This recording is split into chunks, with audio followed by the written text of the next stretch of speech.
50 ఎకరాల భూమిని మరి కొట్టేయాలని ప్రభుత్వమే చూస్తుంది. ఈ సమస్యల మీద వీరోచితంగా పోరాడుతున్న బీఆర్ఎస్ పార్టీకి అడ్డుకట్ట వేయాలని తెలంగాణ తొలి ముఖ్యమంత్రి, తెలంగాణ సాధకులు, స్వాప్నికులు మరి గౌరవ కేసీఆర్ గారిని, హరీష్ రావు గారిని, కేటీఆర్ గారిని, వారితో పనిచేస్తున్న సీనియర్ నాయకులను జైలుకు పంపించాలనే ఒక భారీ కుట్ర తెలంగాణలో జరుగుతున్నది. దాని మీదనే ఈరోజు మేము ప్రెస్ కాన్ఫరెన్స్ పెట్టినాం. ఎందుకంటే తెలంగాణ ప్రజలకు అటెన్షన్ డైవర్షన్లో సిద్ధహస్తుడైన రేవంత్ రెడ్డి అసలు సమస్య నుండి తెలంగాణ ప్రజల దృష్టి మరల్చడానికి రకరకాల ఇన్వెస్టిగేషన్లు, సిట్టులని ఏవో డ్రామాలు రోజు చేస్తూనే ఉన్నాడు. ఏవి నడవకపోతే తీవ్రమైన దుర్భాష బయట, అసెంబ్లీ లోపల, అసెంబ్లీ బయట, అసెంబ్లీ లోపల దుర్భాషలు ఆడుతున్న పరిస్థితి. ఈరోజు మరి కేసీఆర్ గారిని, కేటీఆర్ గారిని, హరీష్ రావు గారిని అక్రమ కేసుల్లో, వాళ్ళతో పనిచేసిన సీనియర్ నాయకులు అక్రమ కేసులో ఇరికించే ఒక భారీ కుట్ర ఈరోజు తెలంగాణలో జరుగుతున్నది. దాని మీదనే ఈరోజు మాట్లాడాలని ఈ ప్రెస్ కాన్ఫరెన్స్ పెట్టడం జరిగింది. మరి తెలంగాణ ప్రజలకు తెలవాలి. ఈయన ప్రభాకర్ రావు గారు, దయచేసి ఈయన చూడండి, ఎంతో గొప్ప సర్వీసు చేసిన అధికారి ఈయన. మరి టి ప్రభాకర్ రావు, ఈ ప్రభాకర్ రావు ఈరోజు A1 నిందితుడిగా చేసిండు. ఆయనకు వచ్చిన మెడల్స్ మామూలు మెడల్స్ కాదు. ఆయన ఈరోజు కేంద్ర హోంమంత్రి అమిత్ షా గారు ఆయనకు అత్యంత ఉత్తమ ఇంటెలిజెన్స్ అధికారిగా అమిత్ షా గారు ఈయనకు మెడల్ ఇచ్చిండ్రు.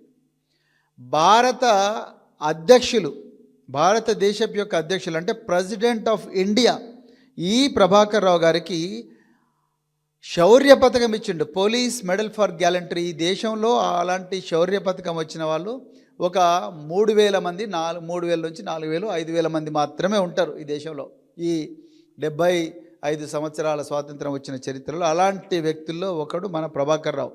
అదేవిధంగా presidents police medal for distinguished service, అదేవిధంగా ఇండియన్ పోలీస్ మెడల్, అదేవిధంగా సేవా పథకం. అంటే ఆయన ఫోటోలోనే మీకు క్లియర్గా కనిపిస్తుంది. ఆయన చెస్ట్ మీద ఎన్ని మెడల్స్ ఉన్నాయో చూడండి. అలాంటి ప్రభాకర్ రావు ఈరోజు A1గా మార్చిండు రేవంత్ రెడ్డి ప్రభుత్వం. ఈ విషయం చెప్దామనుకున్నాం ఈరోజు తెలంగాణ ప్రజలకు. మరి ఆయన చేసిన పాపం ఏంది? చట్టబద్ధంగా డ్యూటీ చేయడమే ఆయన చేసిన పాపమా? ఇలా ఎంత ఘోరం అంటే ఈ దేశంలో టెర్రరిస్టులను, వామపక్ష తీవ్రవాదులను కూడా 14 రోజుల పోలీసు కస్టడీలో ఎప్పుడు కూడా పెట్టరు. కానీ ఈ ప్రభాకర్ రావును, డాక్టర్ ప్రభాకర్ రావును 14 రోజుల పోలీస్ కస్టడీలో పెట్టడి, చిత్రహింసలు పెట్టడమే కాకుండా 200 గంటలు మళ్ళీ బయట కూడా ఆయనను విచారించిండ్రు. తెలంగాణ ప్రజలకు తెలవాల్సింది ఏంటంటే ఈ ప్రభాకర్ రావు గారి మీద, మిగతా అధికారుల మీద మిగతా అధికారులు ఇంకా చాలామంది మీద కూడా విపరీతమైన ఒత్తిడి రేవంత్ రెడ్డి ప్రభుత్వం తీసుకొస్తున్నది. ఏమని?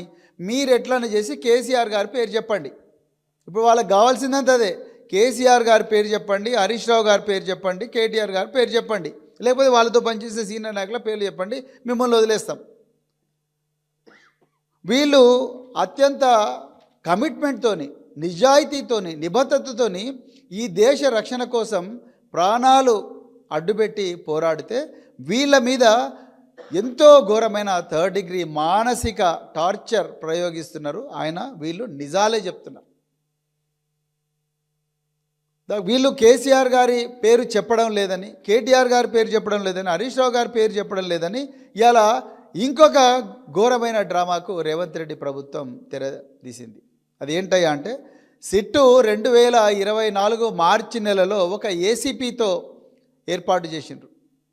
ఆ ఏసీపీతో ఏర్పాటు చేసిన సిట్టులో ఏమీ తేలలేదు. ఇంకా మనకు తెలంగాణలో, మనకు తెలుగు రాష్ట్రాల్లో చాలా సీరియల్స్ ఉంటాయి.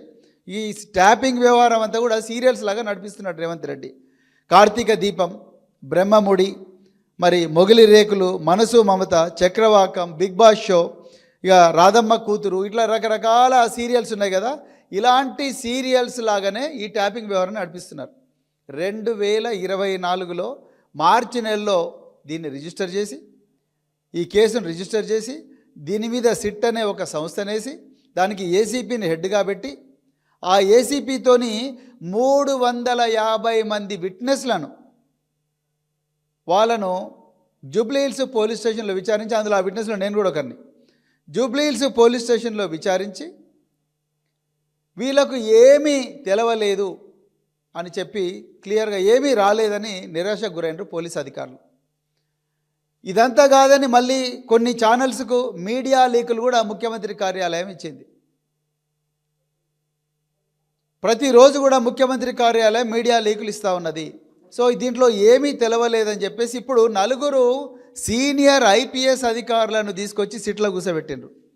మళ్ళీ ప్రభాకర్ రావును పోలీస్ కస్టడీకి, గౌరవ సుప్రీంకోర్టు దృష్టిలో ఉండే ఈ కేసులో ప్రభాకర్ రావు గారిని మళ్ళీ ఈ పోలీస్ కస్టడీకి 14 రోజులు తీసుకున్నారు. మిత్రులారా, ఈ దేశంలో ఏ పోలీస్ అధికారిని కూడా 14 రోజులు పోలీస్ కస్టడీలో పెట్టి విచారించుండరు. అది కూడా is not an ordinary police officer, is highly decorated police officer who has sacrificed all his career for the security of this nation. ఈ దేశ భద్రత కోసం తన విలువైన సర్వీస్ని అంతా కూడా మరి ఇంటెలిజెన్స్ డిపార్ట్మెంట్లోనే పెట్టిన ఈ ప్రభాకర్ రావును 14 రోజులు పోలీస్ కస్టడీలో పెట్టిండ్రు. ఈ దేశంలో ఎక్కడ కూడా ఇలాగ జరిగి ఉండదు. ఈయన మీద రెడ్ కార్నర్ నోటీస్ ఇచ్చిండ్రు, ఈయన పాస్పోర్ట్ రివోక్ చేసిండ్రు. నిజానికి ఈయన చేసిన నేరమైంది నిజాయితీగా నిబద్ధతతో పనిచేయడం. నేను మొదటి నుంచి కూడా చెప్తున్నా, ఈ ట్యాపింగ్ వ్యవహారాన్ని భూతద్దంలో పెట్టి రేవంత్ రెడ్డి గారు చూపించే ప్రయత్నం చేస్తున్నారు.